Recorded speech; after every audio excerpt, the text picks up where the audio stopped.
ఓం నమో భగవతే వాసుదేవాయ. యతో యతో నిచ్చరతి మనశ్చంచలమస్థిరం తతస్తతో నియమై తదాత్మన్యేన వశం నయేత్. యతో యతో నిచ్చరతి మనశ్చంచలమస్థిరం తతస్తతో నియమై తదాత్మన్యేవ వశం నయేత్. యతో యతో నిచ్చరతి మనశ్చంచలమస్థిరం.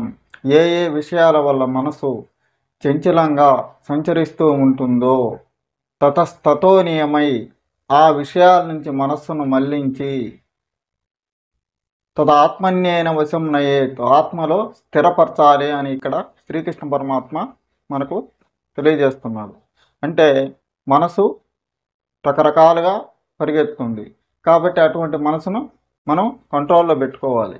అంటే శ్వాస మీద ధ్యానం ఒక్కటే దానికి మార్గం.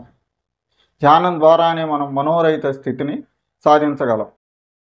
ధ్యానం చేస్తున్నాము, అప్పుడు మనసులో ఏమనిపిస్తుంది? సినిమా చూద్దాం అనిపిస్తుంది. అట్నుంచి మళ్ళీ మన ధ్యాసను మరల్చుకొని ధ్యానంలో కూర్చోవాలి. అట్లే పుస్తకం చదువుతున్నాము, అప్పుడు ఇంకేదో పని చేయాలనిపిస్తుంది, లేదా సీరియల్స్ ఏమన్నా చూడాలనిపిస్తుంది. అప్పుడు మళ్ళీ మనసును అక్కడి నుంచి మరల్చి ఆ ఆధ్యాత్మిక గ్రంథం చదవడంలోనే మనం ఉండాలి. శబ్ద, స్పర్శ, రూప, రస, గంధ ఇవన్నీ కూడా ఇంద్రియాల వల్ల ఒక్కొక్క ఇంద్రియం కారణంగా ఒక్కొక్క జీవి ఆపదల పాలవుతుంది. అదే యోగ వాసిష్టంలో వశిష్ఠులు చెప్తారు. శబ్దం కారణంగా జింక పెద్ద పెద్ద శబ్దాలు చేసి జింక ఆపదల పాలవుతుంది. వేటగాళ్ళు ఆ శబ్దాల ద్వారా జింకని పట్టుకుంటారన్నమాట.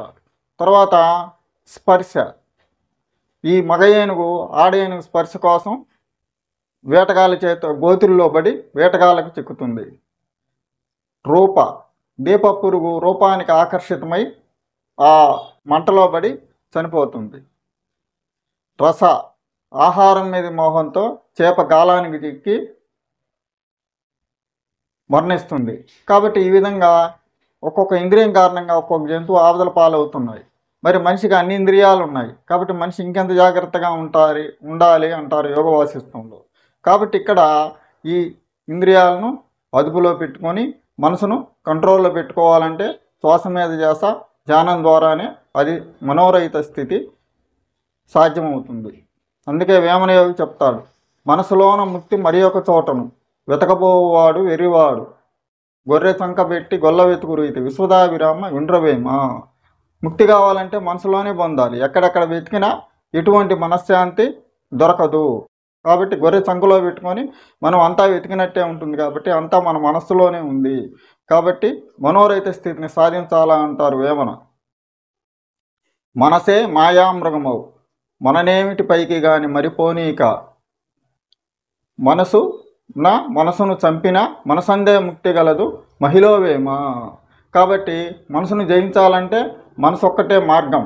ఆ మనసు ద్వారానే మనము శాంతిని సాధించాలి అంటారు వేమన.